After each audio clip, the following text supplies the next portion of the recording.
Hi, I'm Gavin Hoey, and in this tutorial I'm going to show you how to get the very best from our free borders that you'll find on this month's Digital Photo Magazine CD.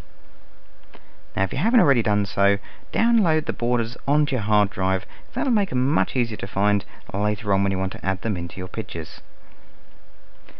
Now this is the image I want to add my border onto. I've already done some work to it. I've changed the levels, increased the saturation and so on, so it's now ready for a border. And I've chosen the border I want to add on. Here it is. As you can see, our border images are really just black and white images. The white bit is the border, and that will appear around the edge of the picture, and we'll make the black bit magically disappear to reveal our picture through it, and we'll do that in a minute or two. But before we do that, we need to sort out the problem that it's the slightly wrong way up. As you can see, the border's in portrait format, and our main image is in landscape format. So let's turn our border over. If we go to Image, Rotate, and 90 degrees to the left. That turns it so it's now also in landscape format, matching our picture. Now we need to add the two images together. That's pretty simple to do. Come over to the toolbar and make sure that you've got the Move tool active.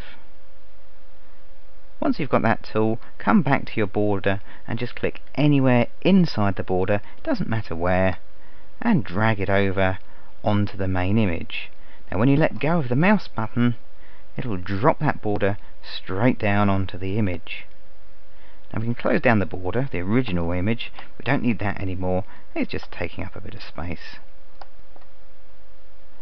Okay, there's our border, but as you can see it doesn't really go right to the edges.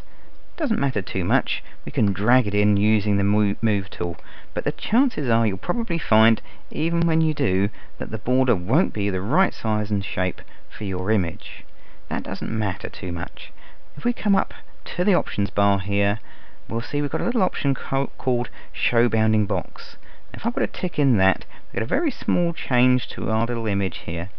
It's important that you still have the move tool active, otherwise this doesn't work. If you've got that, then you can resize the image simply by moving the mouse so it's over the edge of one of the square corner handles. And when you do, you'll see that the mouse pointer changes to a little arrow pointing in two directions. And now I can just drag it down in size. Doesn't matter if I make it too small, because I can then increase it and drag it out to the right size for my image. There we go. And when it's absolutely right, just click the tick and that'll make the change happen. Like that. Okay, so there's our border. As you can see, it completely fills our image.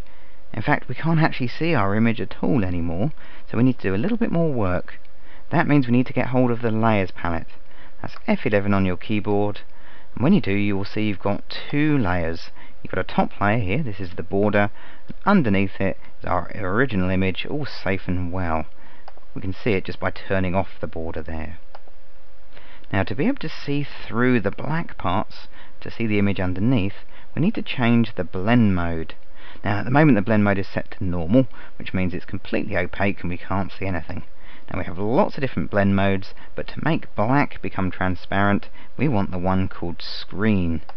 So when I select Screen, hey presto, our border disappears, our black disappears, sorry, and our border is revealed. And let's zoom in and have a tighter look there. Move that out of the way. There we can see our border, a lovely kind of soft feather edge blending into white, and that gives the finishing touch to our image.